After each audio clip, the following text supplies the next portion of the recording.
downtown Detroit recording live. Prepare yourself for a hoppy drive. If you're chilling at home, pop that crowler and just kick back for the next 2 hours. It's the end of the week, so here's to the weekend. It's Better on Draft with Rob, Matt, Nick, and Ken.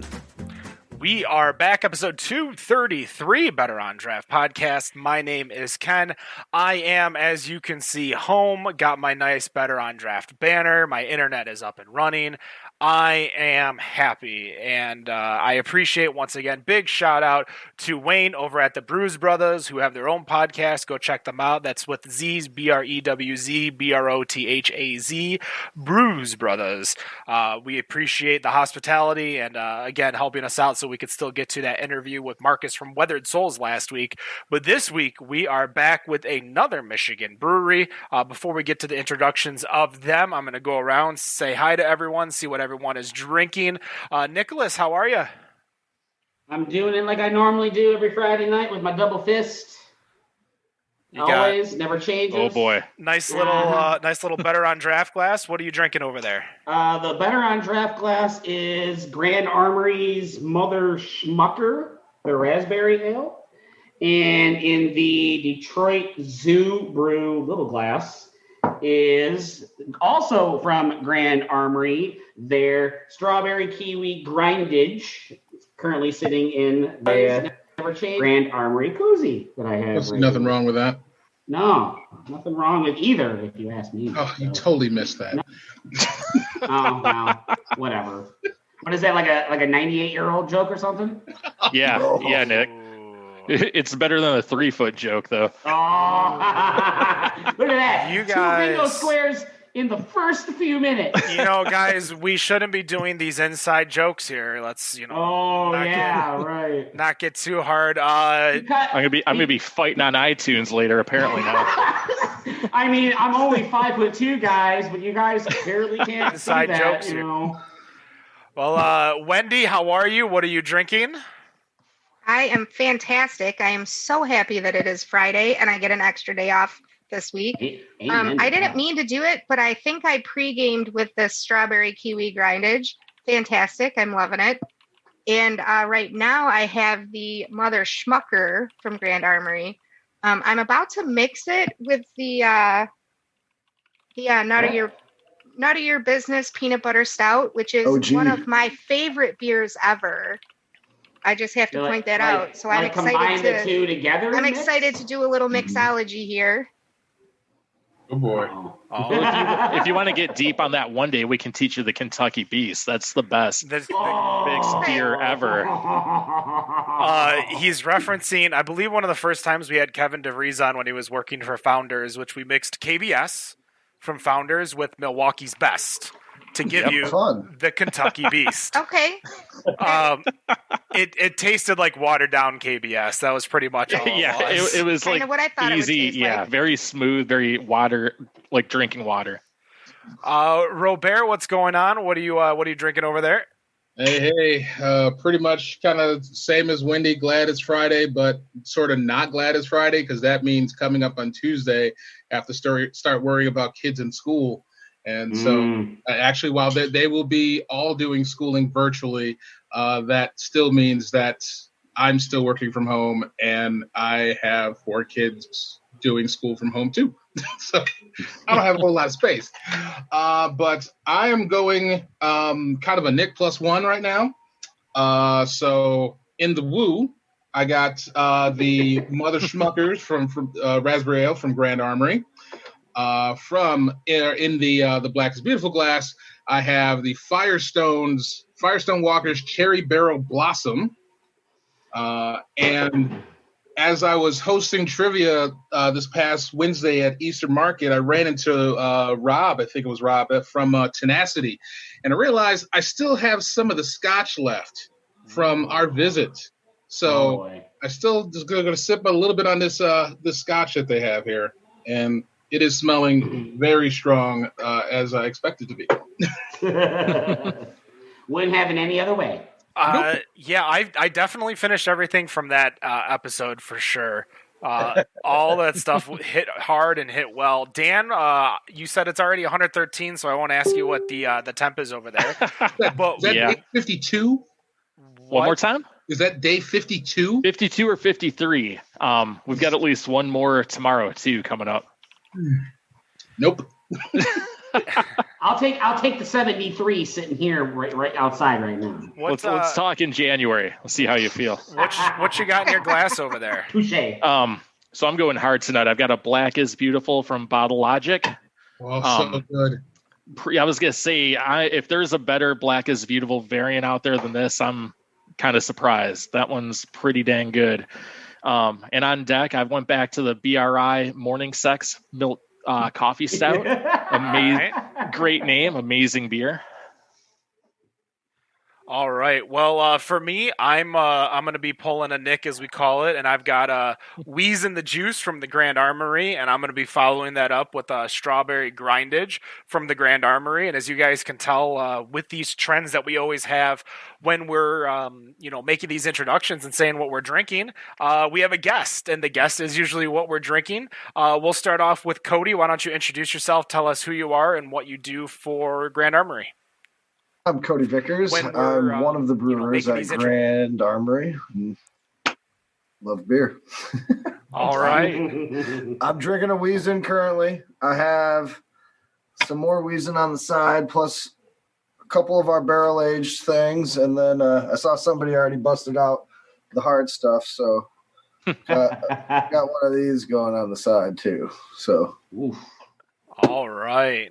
Yeah. And Buck? Yes, sir. Buck Dubro with Grand Armory. I'm the market manager for the state of Michigan, and I'm a little against the grain here, so I'm going to have to pull out this crop duster that I've been sipping on. 7%, classic, all citra hopped IPA.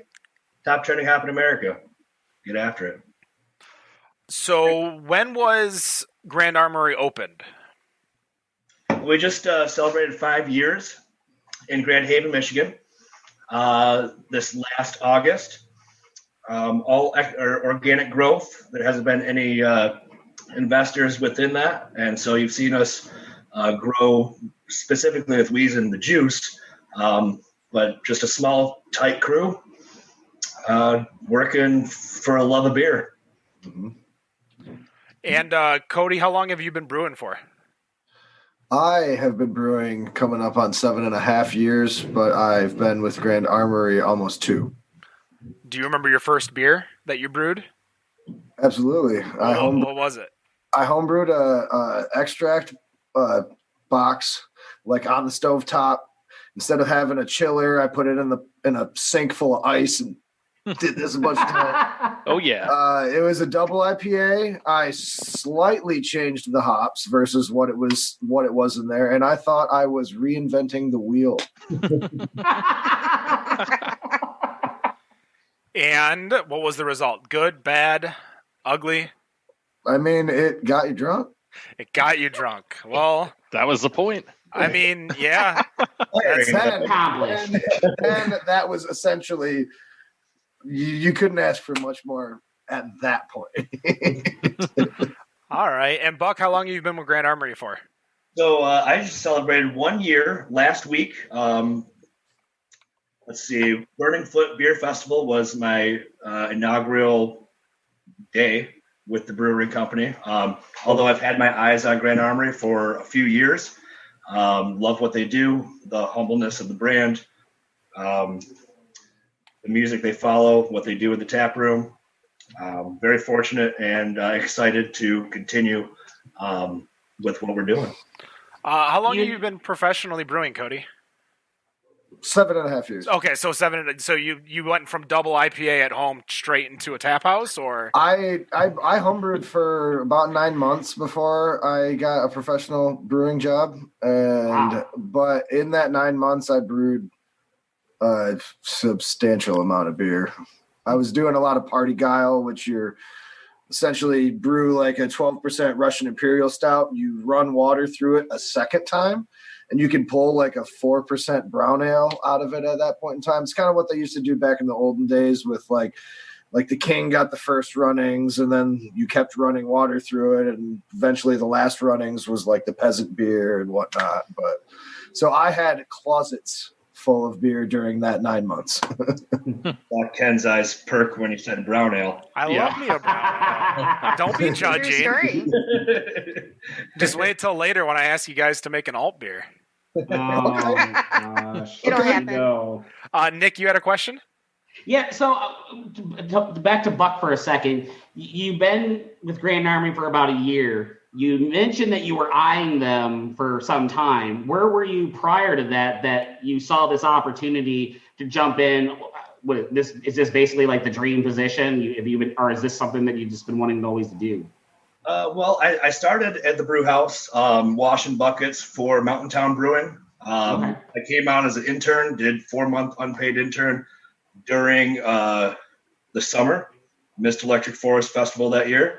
And then one of our cellarmen went to Saugatuck, so I filled his position. He came back. At that point, I had been doing multiple side batches. Mountain Town was a small brewery, so I was just using their, 10-gal homebrew setup to put on things at the tap room. So I'd be pumping out, like, I know Ken would not like this, a cherry Chipotle IPA. I'd burp in the middle of the night and be like, that's what I'm brewing tomorrow. And so after that, started brewing copious amounts of Trainwreck Amber Ale on the production side. At that point, we're like, we need to sell more beer out here, boys. So it's like, give me the keys to the car. And they did. And so that's when I met the Alliance crew in West Michigan. And they've been, with their efforts, as well as Tim Kowalski. I'm sure you guys may have heard of him. He's a staple in the Michigan beer scene, but he's helped me grow both within the beer side and the sales side. I did a 2-year stint with Arcadia Brewing, and I've learned a lot during that time, specifically through Tim Surprise and my manager, Stefan Filippio. And then a shorter stint with Latitude 42 in their sales. And that's when I got the call with Grand Armory. Latitude, they're doing some restructuring within their brand base, which I think you guys will be really excited to see what they come out with in 2021. And we both agreed, like, they don't really need a rep right now until they put out all their endeavors. So I got a phone call from Ben, and my God, I did 2 days of heavy drinking to, and I'm going to, I sat down with Joe and Scott from Latitude, and, we all agreed that it's probably the best for everyone, for where everyone's at right now. So, Grand Armory, man. Love it. All right. Right on. So I'm curious as to who the Pauly Shore fan is. See, I was always in the Army now with Pauly Shore, so I had to get do my research a little bit on Encino Man before coming to the party. I'm an 80s girl, so I'm first on all of them. Sure. Right. Yeah, so our owners, Ben and Ryan, they're both local boys to Spring Lake, and Ryan's from Spring Lake, Ben's from Whitehall. Both grew up in the area, so local boys doing it big. But yeah, they're right in your demographic as far as grindage.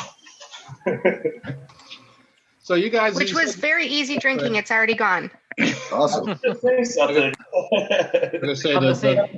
One of those.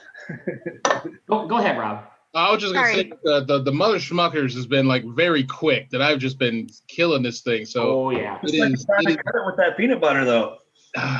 I still got a little bit left. I'll save that. We'll put that one in there a little bit later. So you said you guys have been open for almost 5 years now, right? Just past 5. Okay, just past 5. Yep. So obviously, as beer tastes change over time, I know that there's got to be some beers that have kind of fallen off of the draft board, so to speak. But I mean, are there a few that are still out there that you've been making since 2015 that are still staples in the tap room as well as what's being distributed? Pretty much our cores, I think, right, Buck? Yeah, so our tap room really translates into the market. We've got an amazing, not only an amazing staff, but amazing crew that come into the tap room. Not just, we're in Grand Haven, so we get a lot of passerbys, but we've got a lot of great patrons within that. So even when we're coming out with these grindages, we're always looking to input within our own community.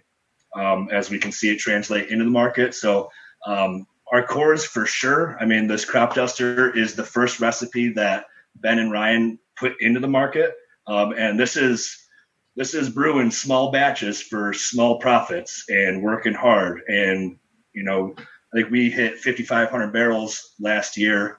And that's on our 4th year. So, I mean, it really is a labor of love. There's no one looking over the brewery and watching them. I mean, these guys are 30, 35 years old running the show, so I think it's a tribute to just how much the quality sustains within our brewery. Mm-hmm. And you mentioned about not only the locals, but passersby that come through. And you guys are located obviously in Grand Haven, which for most of our listeners that are out there who do not know where Grand Haven is, that is in the western part of Michigan, just basically right up against Lake Michigan. And, of course, you could find that out by going up to mybeermap.com, which I think is a nice little update right now, which we're working on. But there are a few breweries that are in the area with the likes of, obviously, Oddside is not that far away. You got Vandermill Cider, Berserk, and Old Boys Brew House. And I'm curious for the locals and the passersby, that what do you see with Grand Armory and bringing in the customers that are out, bringing in the customers outside of the other breweries that are in your area? As far as what steps are we taking to ensure that they funnel in? Yeah.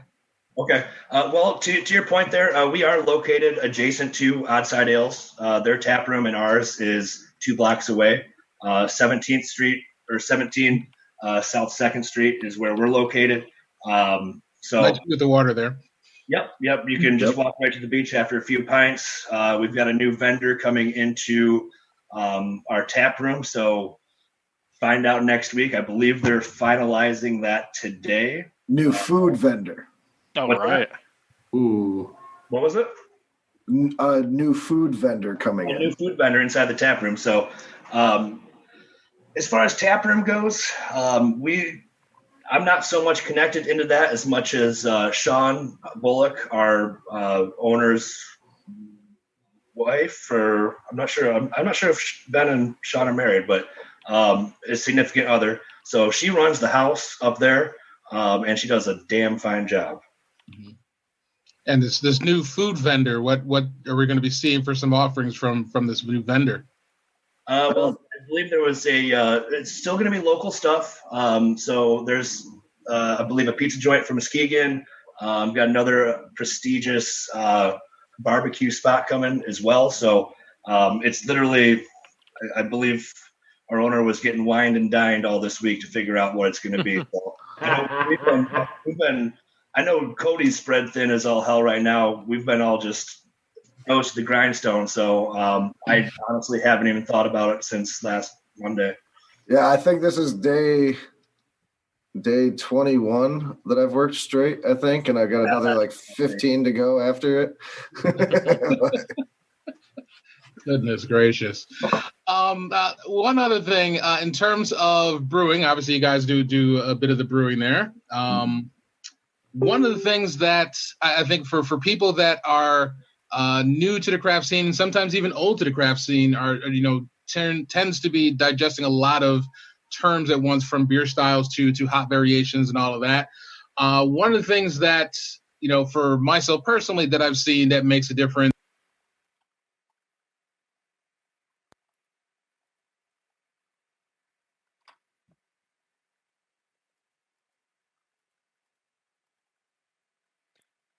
If you guys can hear me, I just lost sound. Give me a minute. You can hear him. I can hear you. There we go. For some reason, I just lost sound. We're good. Okay. All right. So basically, talking about nitrogen incorporated beers and how those make a difference in the drinking experience. I guess talk to us and our listeners about what the process is in adding nitrogen to a beer and how that makes a beer different. All right, so I'll probably take this one over, Buck. Normally, we'll carb our beers with what is an industry term called beer gas. That's a mix of CO2 and nitrogen. It's around 75% CO2, 25% nitrogen. So there's always both going to reside in the beer. Our normally carbed beers, Weizen, anything that we have in a can, is carbed with beer gas. So if you nitrogen carb a beer, you almost invert that variable. So you're kind of going like 75% nitrogen, 25% CO2. When you nitrogen charge a beer, the cascading effect comes from the gas doesn't want to stay in suspension. So it's erupting out of the glass, creating that Guinness cascade. It makes it very creamy, kind of thins it out a little bit, makes it very drinkable. It's argued to destroy some of the flavor profile versus like a clean carbonated beer. But some styles, it really brings out that like X factor that you can't ignore it, you know? So isn't the point of that though, to kind of mimic a English cask scale? Isn't that the whole point of using nitro, at least how it started? Because cask scale is something I prefer.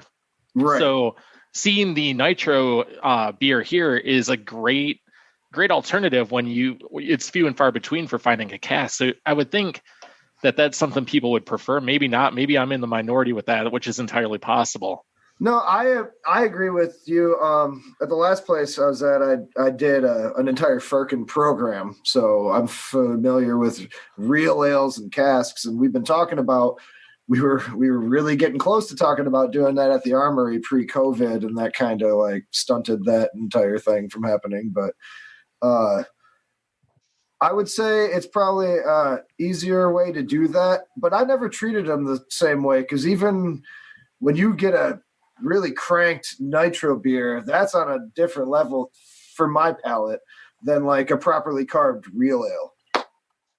And from what I understand as well, just for those who may be like, oh, I'll make a nitro beer at home. So the pressure involved with nitrogenizing the beer takes a lot more than what a typical oh yeah.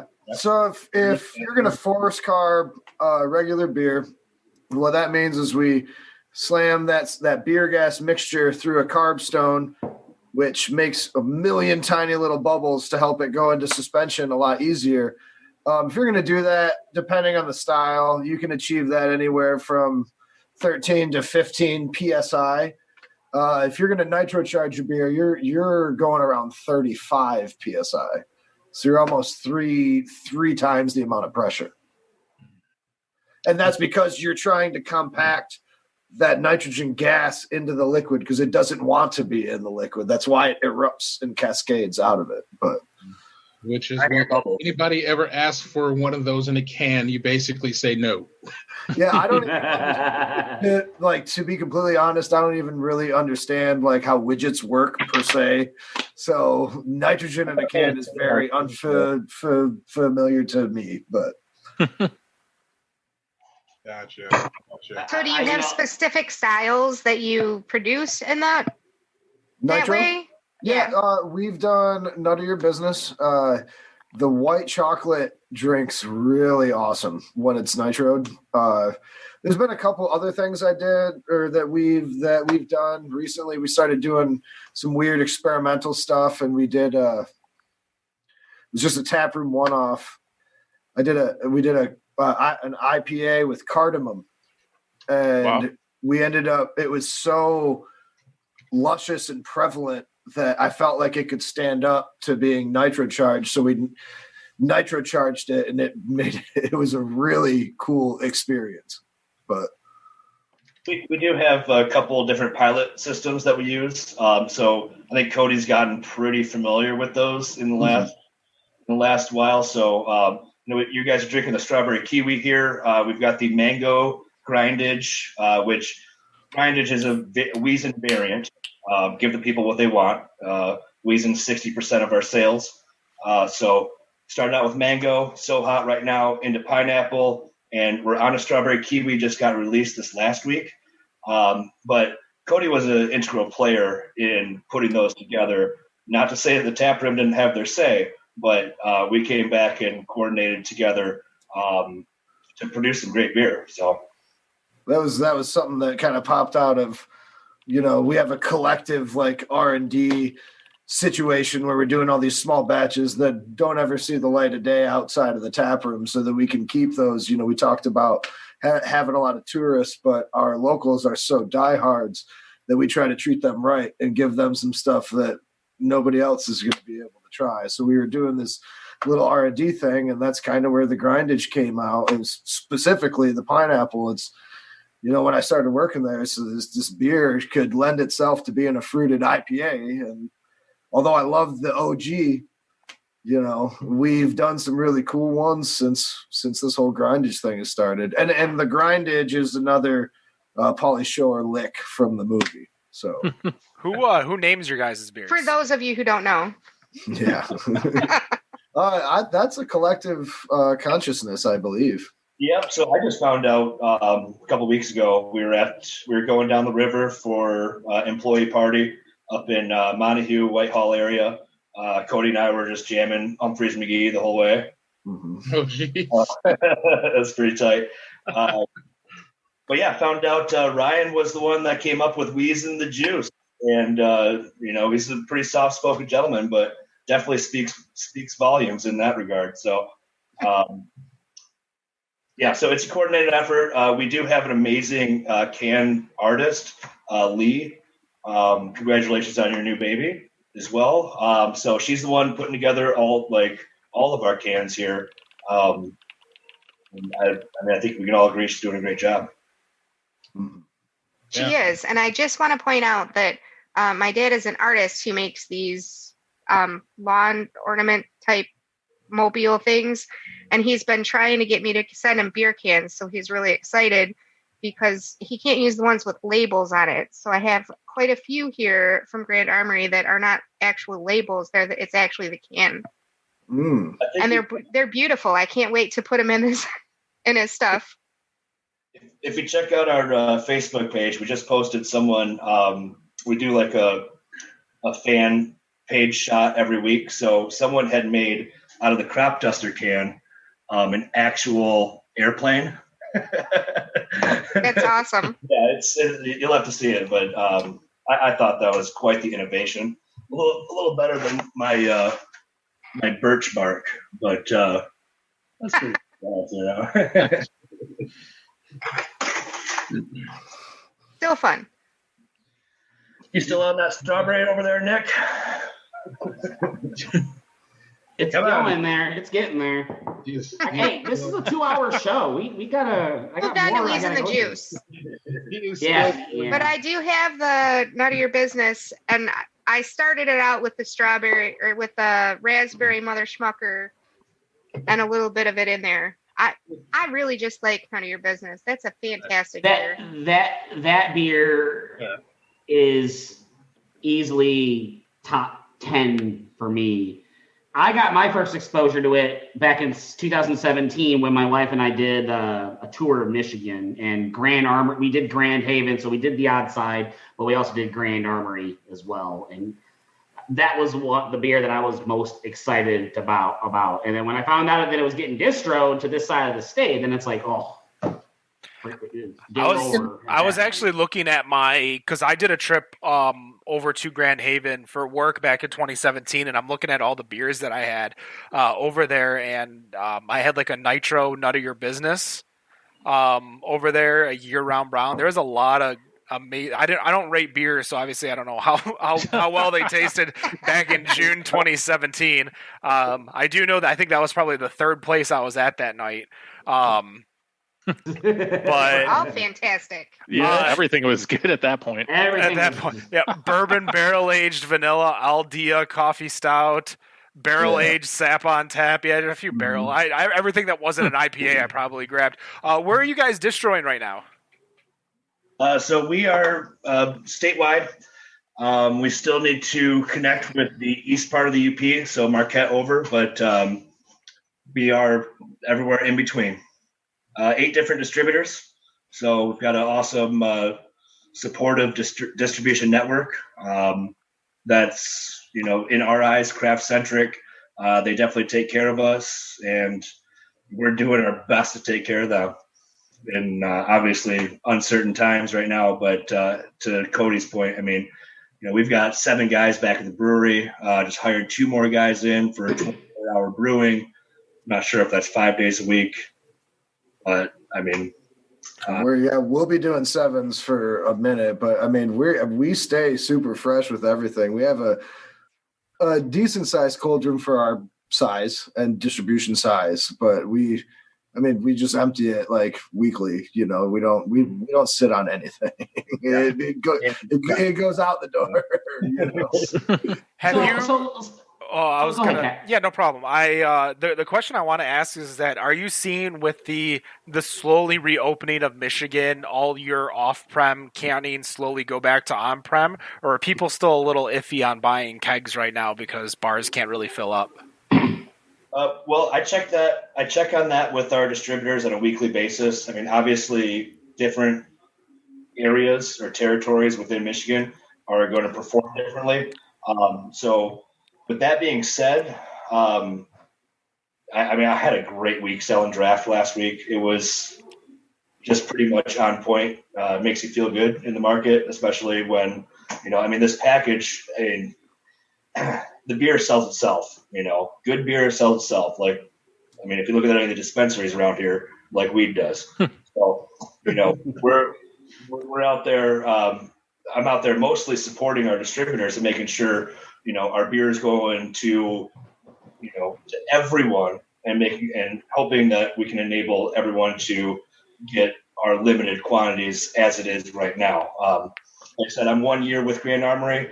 I called our owner, Ben. I was like, is this typically what it's like this time of year? He's like, yes, it is, but this is also, a little bit extra. So within that, packages is so easy to sell. We've done some, outstanding numbers with that. But as we see the draft coming back, just a lot of good beer out there. I would just like to give a major shout out while we're talking about this to all of our fans, because throughout this entire pandemic that we've been dealing with, they have really supported us and, supported us and our families and allowed us to, keep doing what we love like the whole time. So it's been awesome. I'm going to cheers to that, brother. Going a little personal and away from Grand Armory real quick. What, other than Grand Armory beer, if I opened up your refrigerator, what do I expect to find in there? Beer-wise, not milk. Not food. I have recently become a whore for Tavour. Now, don't forget, if you haven't used Tavour before, you can use code ROBEAR, ROBEAR, and get $10 off. Rather, a $10 credit after you spend your first $25 on Tavour, which I'm pissed off at right now because they had. And really, I shouldn't be, because it's not their fault. But because obviously with the Fresh Fest got canceled for this year, but the Fresh Fest organizers, they had put out a set of 12 cans featuring Black-owned breweries, and it sold out in like half an hour. Like, I got the notification and it was gone, and I was just mad as hell, and I did not get a chance to get it. So it's not on them. It's just me. It's just like pissed off and I get a chance to get it. So that's all. So Rob, that happens when you get old. You're a little bit slower. You got the notification. You moved a little slower. I know technology is hard. I didn't know Nokia 5160s got notifications. Yeah, that too. And I don't even know how did they send you a mailer? Is there a flyer in the mailbox? Wait. Did you get a telegram from Western Union? Oh no, motherfucker! Pony Express showed up at my fucking door. What about you, Buck? That's even older. Buck, what can we find in your fridge? Tell us what beer it was. Though. Oh yeah, that's true. Oh well, I love sour beers. I home brew at home, and I've been experimenting with a lot of the Kvik strains, the Norwegian landrace strains. But I've fallen in love with Drecker from Fago's Brain series. Yes. What did I just have? I had something from Anchorage. Almost anything that I've ordered from Anchorage Brewing has been awesome, and I love their artwork. I've actually been peeling it off the cans, and I've got this little table next to my workstation here that's covered in the labels over there because I like the artwork so much. That Blessed label is pretty damn sweet, and I just got the Wendigo bottles this week too. Really? Yeah. Nice. Those are good. But it's, speaking of things that you guys should just like put out there, really with blending this nut of your business with the Mother Schmucker, and putting that as a can, this could really compete and probably surpass Elk's PB&J and really any other peanut butter and jelly beers that I could even think of. Rob, don't tell my wife that. That has been loosely talked about, but I've been an argument in it should be a mixed 6-pack, so you can have your own blend. I was gonna say, because that is a question that I have. Idea. Being a brewer, that you want to brew a style. You don't. I mean, most brewers that I've talked to don't want to brew a beer to brew another beer to put two beers together. It's like you brew a beer, and it's like that's your baby. That you want that beer to be your beer. But maybe your baby is the concept and the experience for the consumer, and maybe that's right. the parts equal the greater good kind of a deal. You know. I mean, the mixed 6-pack. I like that idea of having both of those together, and I don't know, maybe put something on the can and say, hey, if you want to blend them together, you can. Go for it. Make your own PB&J beer. But you can enjoy them separate as well. Yeah. But together, this is really enjoyable. You mentioned that you were drinking Drecker. Did you know that they also make a Wheeze the Juice? I do. Juicy IPA. Yes, I do. So should we expect the C&D coming up soon? I mean, that's pretty drastically out of our distribution range currently, but we'll see what happens. Don't worry. Only people in Arizona are worried about Drecker anyways. It's kind of crazy. Well, Buck, what about you? What's in your fridge right now? So being a sales rep, I'm trading all the time. So, I've always got a cooler full of beer in the back and constantly seeing my reps. So right now, I've got linked up with my founders rep up here, and I've got a Mothership Passion Fruit Goes in there. I've got a couple of those athletic NAs. Oh, someone's getting a phone call. Sorry. I was ready to go. Sorry. Always got Paps. I'm a big euchre player, so anytime the opportunity arises, I want to be prepared. But passion fruit's real hot right now. Larry's Fruit Flight. I saw they came out with a passion fruit as well. Interested in that, but I'm West Michigan. I grew up in Traverse City. I drink with the seasons, so I mean I'll always enjoy a Two Hearted. As long as they clean their lines properly. I am also grossly cliche in my drinking. So yeah. So hams and hams lighter in your fridge too? What does that even mean? Well, it's very like Black Label. I want fruity, hoppy flavors and light ABV in the spring. Starting to get maybe a little more dank, a little more piney towards the fall, a little brown. Russian Imperial Stouts in the winter. Very like cookie cutter cliche kind of progression year to year. So you aren't cutting your lawn drinking a 14% barrel-aged stout in the summer? Well, sometimes. What you're saying? I mean, it depends if it's a Tuesday or not. If the mood strikes, Daniel. They say every beer is a lawnmower beer if you're mowing the lawn and drinking. That's true. I'm right. The question that I really want to bring to kind of both of you guys is, for those of the people that are listening that aren't necessarily in the state of Michigan, I'll start off with Cody first. Why do I want to try your beers? Our beers in the state of Michigan or beers of Grand Armory? Beers of Grand Armory. Grand Armory. All right. So we want to try them. Cool.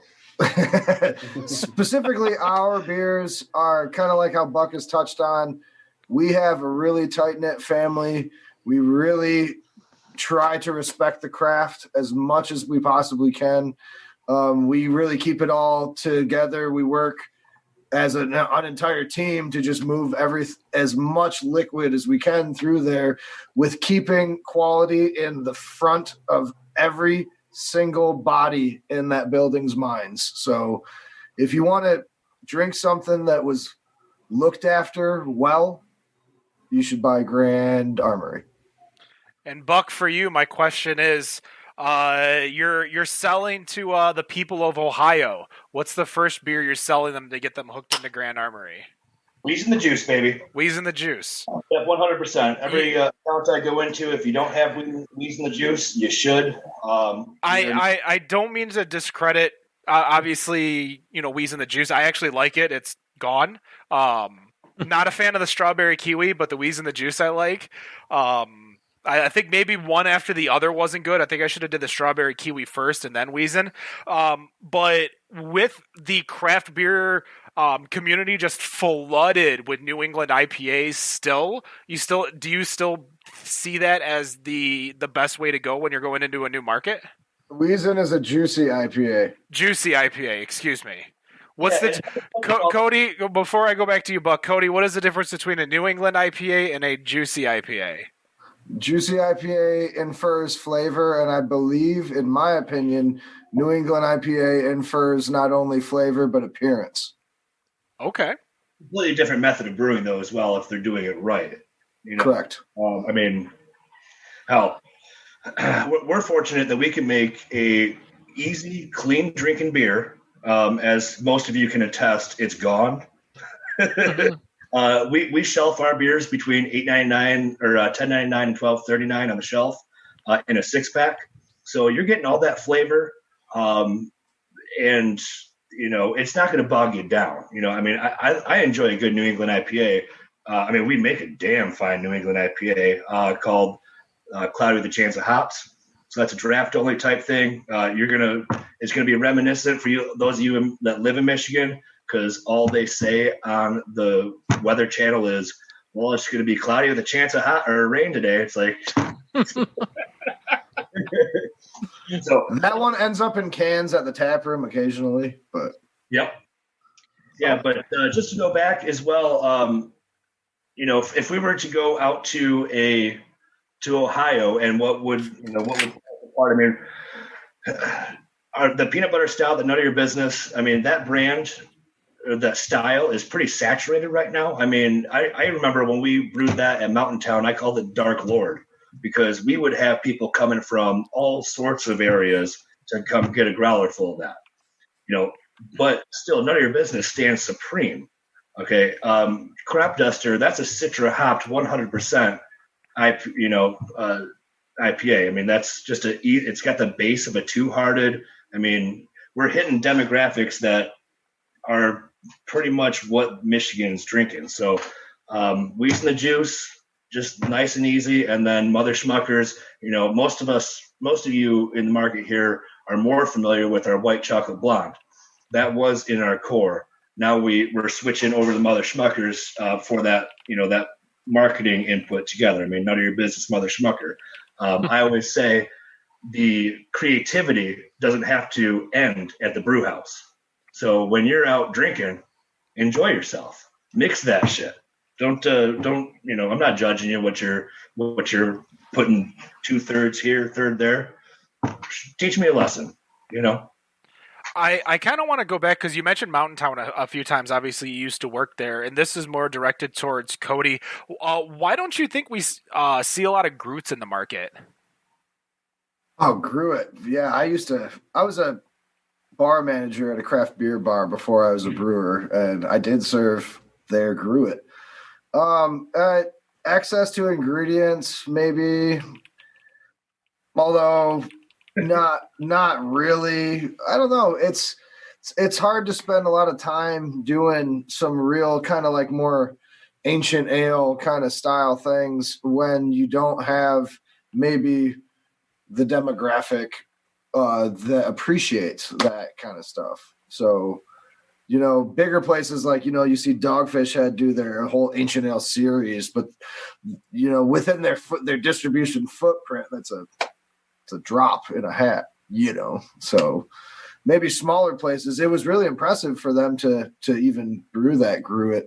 We've been tossing around the ideas of maybe doing some slightly different stuff in the future, maybe like a graph or kind of maybe switching up some yeasts and getting a little bit weird, but it's a lot of breweries are chasing trends right now, man. We're really making attempts at kind of creating our own trends and just not chasing those trends. But I'll tell you, Kirk Kowalski, the mind behind that beer, and with his brother Kim. I mean, Kirk is a botanist, man. I mean, he would be like, "What are you looking in my box to see where my herbs come from?" He knew what he was doing with that beer. From a sales side, I mean, we would flip off the boil every time we put one hop in because the feds told us we had to. So hops, if anyone knows about beer, that's how they preserve it. So, we had issues, with preserving the beer without taking out the integrity of it. So when we had that peach Gruit, I mean, back when beer festivals were going on, that was a fine product, but it's all that equilibrium. Perfection doesn't happen overnight. So I'll lead it to you guys as we're kind of wrapping up. You mentioned that you want to start your own trends, not chase trends. What trend do you want to see in 2021?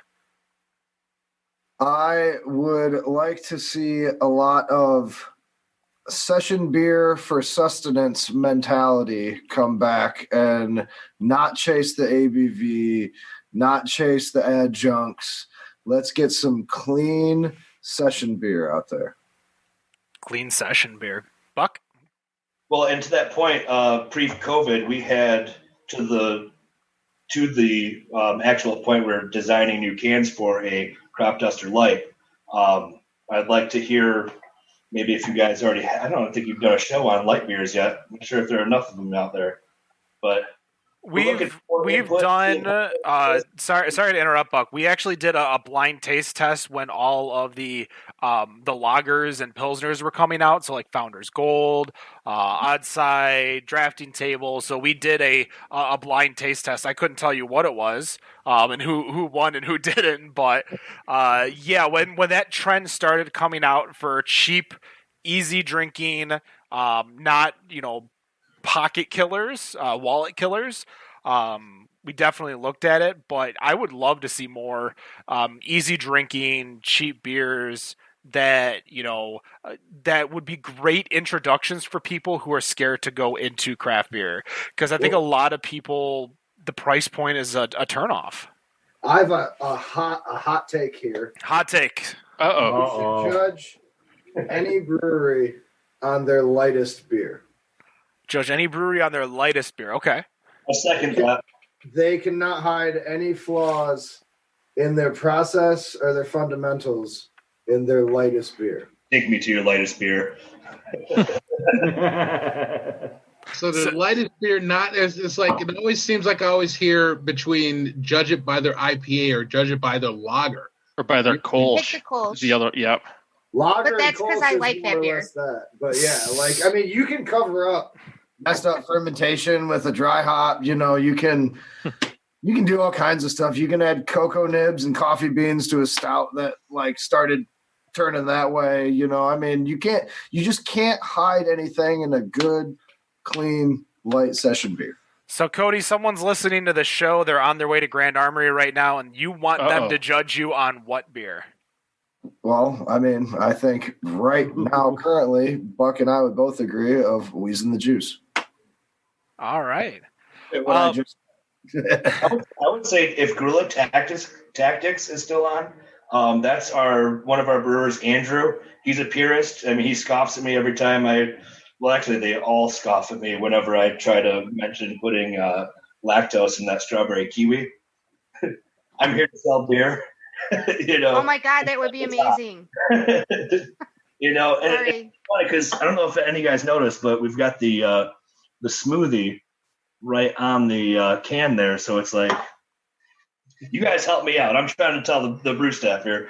I would buy it in a heartbeat. I'm just saying. I just need I'm obsessed with milkshake IPAs right now too, so that might help. Dan. I'm not sure why, but it happens. Yeah. I'm not so lactose intolerant. I'm more like dairy hesitant, but I don't really mess with the lactose beers too heavily. That's the face I always get, man. I'll get them someday. Buck and Cody, thank you so much for taking the time out of the day. Buck, thank you for meeting up with me to allow me to get some of these beers so that we can try them live with you. I'm sure we're going to be drinking more as we kind of go through the next few segments of the show. Grand Armory, where can they find you guys? Where are you guys located? Give me the 10-second elevator pitch. Get me there. Well, I would say, we're downtown Grand Haven, 17 South 2nd Street there. If you don't find us in your local independent store, ask them for it, and they'll get it there. So if you're traveling, we're in Most Meyer. We're in a lot of Walmarts. Working on Kroger right now. The Whole Foods, Plum Market, Westbourne Market's over there. Bush's, Horrocks. They've been very well to us, both locations. But if you're not getting it, ask for it. All right. They can find you guys at Grand Armory Brew, I believe. Yeah, Grand Armory Brew on Instagram. Check it out. Once again, thank you guys so much for joining us. I appreciate it. We will be right back with the Better on Draft podcast.